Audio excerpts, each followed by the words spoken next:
जो लोग first class में नहीं होंगे थोड़ी बहुत समस्या उनको हो सकती है, क्योंकि जब तक हम लोग कॉन्सेप्ट फार्मूलाज वगैरह क्लियर नहीं रखते तो कैलकुलेशन में थोड़ा बहुत डाउट आता ही है। लेकिन फिर भी अगर आप फर्स्ट क्लास नहीं किए होगे और आपका फोकस कैलकुलेशन पे होगा तो चीज़ें आपको समझ में आएंगी। ठीक है, फ़ोन एक बार अपना साइलेंट कर लीजिएगा, बीच में फ़ोन वगैरह बज जाता है किसी का तो डिस्टरबेंस लगता है। हम लोग लास्ट क्लास स्टार्ट किए थे चैप्टर 1 फिनेंशियल मैनेजमेंट का, डिविडेंड पॉलिसी। उसमें आपको बताया गया था कंपनी के डिविडेंड डिसीजन किस तरीके से लिए जाते हैं, कौन सा policy in the sense dividend देना है या नहीं देना है, ये टोटली डिपेंड करता है कंपनी के ऊपर। कौन सा डिसीजन लेने से, मतलब डिविडेंड का डिसीजन ये भी लिया जा सकता है कि डिविडेंड पे करना है, या कंपनी ये भी डिसीजन ले सकती है कि इस क्वार्टर में, इस ईयर में हम डिविडेंड पे नहीं करेंगे। तो कौन सा डिसीजन उसके मार्केट प्राइस को इंक्रीज करेगा या डिक्रीज करेगा, ये सारा एनालिसिस हम लोग इस चैप्टर के अंदर करते हैं। जिसमें आपको बताया गया था, जो लोग फर्स्ट क्लास आए होंगे देखे होंगे, 3 मॉडल इसके ऊपर वर्क करते हैं जो हमारे सिलेबस में है, वाल्टर मॉडल, गॉर्डन मॉडल और मॉडिग्लिनी एंड मिलर मॉडल। जिसमें आपको बताया गया था कि वाल्टर मॉडल में जनरली अगर सम्स के पॉइंट ऑफ व्यू से देखें तो वाल्टर मॉडल में हम लोग मार्केट प्राइस पर शेयर के ऊपर कंसिडरेशन लेते हैं। गॉर्डन मॉडल में भी मार्केट प्राइस पर शेयर पे ही ज़्यादा कैलकुलेशन होता है। जब आप एमएम मॉडल करोगे तो एमएम मॉडल के ऊपर हम लोग सिर्फ मार्केट प्राइस पर शेयर पे कैलकुलेशन नहीं करते, हम लोग उस मॉडल में कंपनी के टोटल वैल्यू के ऊपर कंसिडरेशन लेते हैं। ठीक है, तो तीनों पिक्चर एक साथ में लेकर तो चलेंगे नहीं, हम लोग कैलकुलेशन सम्स का एक एक करके स्टार्ट करेंगे। तो अभी हमने स्टार्ट किया कि इसका वाल्टर मॉडल का। अगर आप इसके 2 4 5 सम्स भी कर लेते हो तो आपका कॉन्सेप्ट पूरा क्लियर हो जाएगा। और मोस्टली होता क्या है एग्जाम में कि क्वेश्चन का जो पैटर्न है, पार्टिकुलरली इस एरिया की मैं बात कर रहा हूँ डिविडेंड पॉलिसी की, तो वो आपको देखने को मिलेगा कि वो मोर और लेस एक जैसा ही रहता है, 1-2 पॉइंट थोड़ा बहुत हर साल चेंज करता है। समझे? तो क्वेश्चन नंबर 1 पहले आप लोग देखिएगा एक बार, मैं ही पढ़ ले रहा हूं आपके बिहाफ में, जनरली किसी को बोलते हैं। क्वेश्चन नंबर 1 देखना, मेंशन क्या कर रहा है, सम्स को केयरफुली समझिएगा। ज्यादातर सम्स में इंफॉर्मेशन पूरा क्लियर दे देता है, कभी कभी कुछ कुछ इंफॉर्मेशन को वो हाइड रखता है, तो वो आपको क्लियरली समझकर फाइंड आउट करना होगा, उसके बाद फिर आपको अपने कैलकुलेशन में मूव करना होगा। ठीक है, तो फर्स्ट नंबर क्वेश्चन देखिए, मेंशन क्या कर रहा है, केयरफुली देखना। From the following information state whether the firm's dividend policy as per Walter model is optimum. आपके पास कुछ इंफॉर्मेशन दिया है और आपको बोला है कि आप ये निकाल कर बताओ कि as per Walter model company का डिसीजन ऑप्टिमम है या नहीं। इंफॉर्मेशन के हिसाब से हम लोग सिंपली इसमें क्या करेंगे, market price per share find out करेंगे। ठीक है, फर्स्ट सम्स है, आप देख लीजिए कि market price per share as per Walter model किस तरीके से फाइंड आउट होगा। इंफॉर्मेशन में क्या दिया है, सबसे पहला इंफॉर्मेशन मेंशन कर रहा है earning of the firm 1 lakh.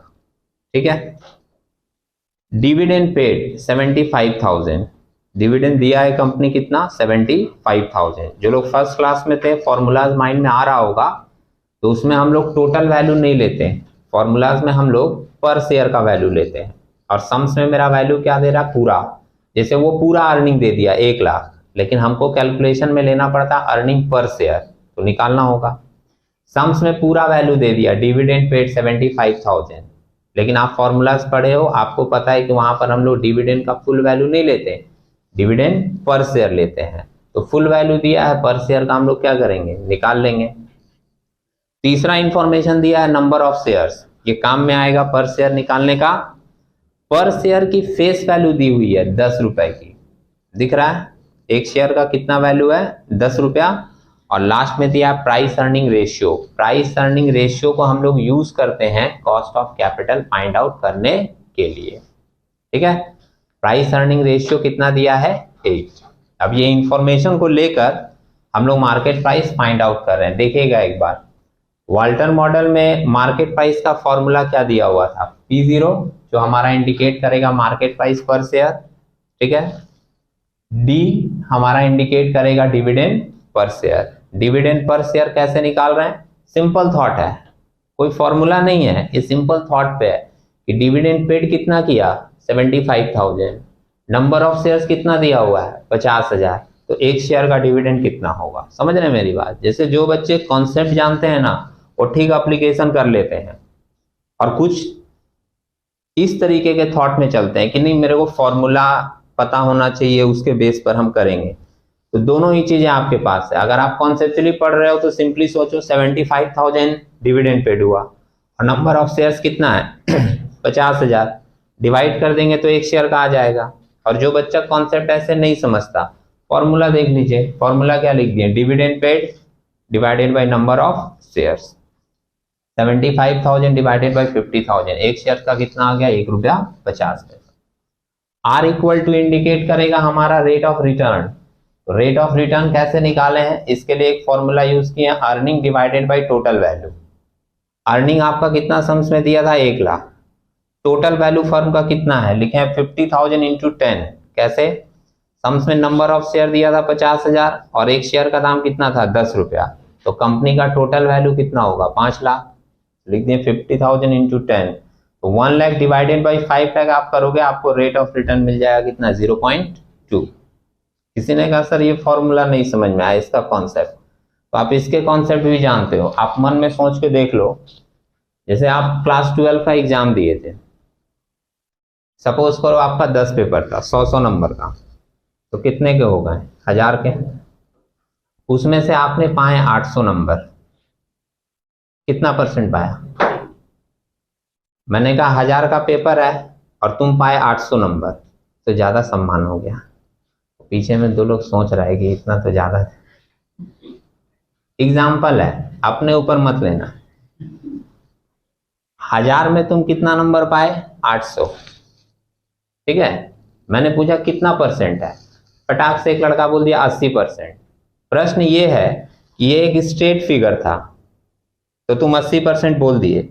जब तुमसे पूछा जाएगा कि ये 80% तुमने निकाला कैसे, तो कैसे बताओगे, 800 जितना मैंने पाया डिवाइडेड बाई 1000 जितना मेरा टोटल मार्क्स था किए, और परसेंटेज में लाने के लिए कर दिए इंटू 100, तो आ गया मेरा 80%।